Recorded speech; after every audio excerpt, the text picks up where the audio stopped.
little bit about courting a player at their inception versus into their career. Tell us about that story and about what really stood out to Pascal, and that's somebody who you've shepherded and guided, and I wouldn't say it's a success story in a way that I mean, but walk us a little bit through that journey. Well, it's a long story, so I'm going to So try to truncated. yeah, exactly. Certainly. I won't keep us here all day. Yeah. It was interesting, kind of looking back in hindsight. It was December 2015. I received a text from a college coach that was a friend of mine that was playing or coaching in the same conference at Pascal. And for those of you that don't know, Pascal played at a smaller mid-major. Yes. He played at New Mexico State in Las Cruces, New Mexico. Mm-hmm. So a lot of scouts and a lot of people did not want to travel to Las Cruces because of the small market, right? There was nothing that really brought them there. But if you looked at Pascal's stats at the time, they were extremely impressive. So I get a text from the coach.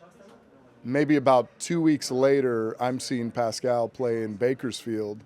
Simultaneously, my colleague happened to represent his older brother. But there's a lot, some people will say, well, how did you not know? The dynamics of Pascal's family and when he left Cameroon, as well as his brothers, they hadn't seen each other in years.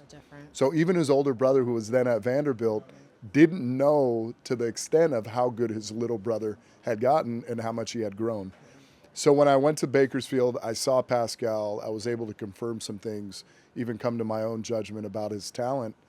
And, when you're prospecting or evaluating talent, at least for me, it's not only seeing where they are now today, it's also having a vision for what they could be in the future.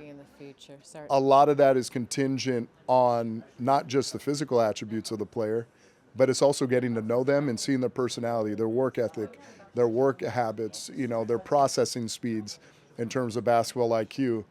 And then assembling the right team of resources around them. And for Pascal, seeing his talent, fast forward, he's now officially signed. He's in the gym in LA. He's with a good friend of mine who was a teammate, Rico Hines at the time, who's now with the 76ers as an assistant coach. Pascal just came in there and just literally elevated everyone's talent day one.